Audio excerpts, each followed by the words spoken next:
મારા ભાઈઓ, ચૈતરભાઈ વસાવાને ઘમંડ આવી ગયો હતો. ચૈતરભાઈ વસાવાનો ઘમંડ હવે તૂટી ગયો.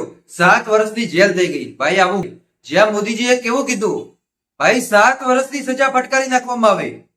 તમે જુઓ તો ખરી, દેશના વડાપ્રધાને બધું ધ્યાન રાખે ભાઈ કે ડેડિયાપાડાની અંદર કયા એવા નેતા હતા કે જેને 7 વર્ષની સજા થઈ ગઈ, અને કઈ રીતે 7 વર્ષની સજા થઈ એ પાછું મોદીજીને ખબર છે બહુ સારી રીતે. ભાઈ ઇતિહાસમાં પહેલીવાર એવું બન્યું કે જ્યાં પ્રધાનમંત્રીએ આકરા પ્રહારો ચૈતરભાઈ વસાવા ઉપર કર્યા, એ લાલ ગુમ થઈ અને પ્રહારો કર્યા ચૈતરભાઈ વસાવા ઉપર.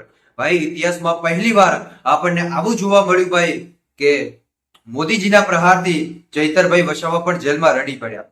મિત્રો, જ્યારે ચૈતરભાઈ વસાવા જેલની બહાર આવશે ત્યારે શું પ્રહાર કરશે તો જોવું મહત્વનું રહેશે. પણ અત્યારે એ 4 દિવાલની વચ્ચે પેક થઈ ગયા ભાઈ.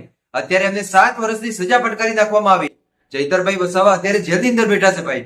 પરંતુ જ્યારે આ ચૈતરભાઈ વસાવા એ વડોદરાની મધ્યસ્થ જેલમાંથી બહાર આવશે ત્યારે જો કોઈ મહત્વનું રહેશે ભાઈ કે શું ખરેખર મોદીજી ઉપર પ્રહારો કરશે કે નહીં.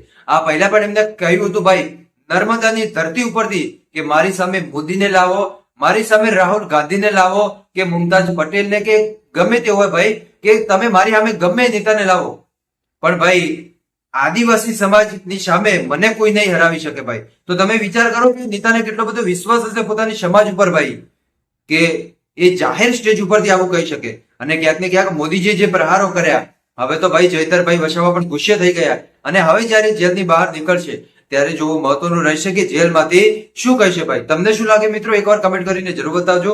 બાકી મળીશું આપણે નવા વિડીયો.